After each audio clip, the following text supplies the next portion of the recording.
26শে March মহান স্বাধীনতা দিবসের দিন।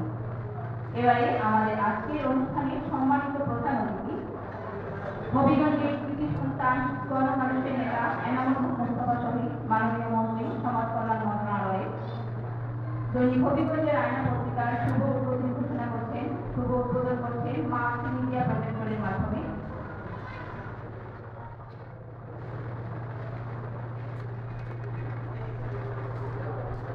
সম্মানিত হবিগঞ্জবাসী, হাততালির মাধ্যমে এই মাহেন্দ্র থেকে স্মরণীয় করে রাখার জন্য আমি আপনাকে বিনীত অনুরোধ করছি।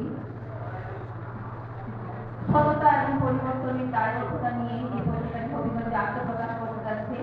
আমরা চাই এই পত্রিকাটি সততার অঙ্গীকার নিয়ে এবং পরিবর্তনের অঙ্গীকার নিয়ে অনেক দূর যাবে, হবিগঞ্জের মানুষের প্রত্যাশা পূরণ করবে। এই মাত্র লোগো উন্মোচনের মাধ্যমে, মোড়ক উন্মোচনের মাধ্যমে শুভ উদ্বোধন ঘোষণা করলেন মাননীয় মন্ত্রী মহোদয়।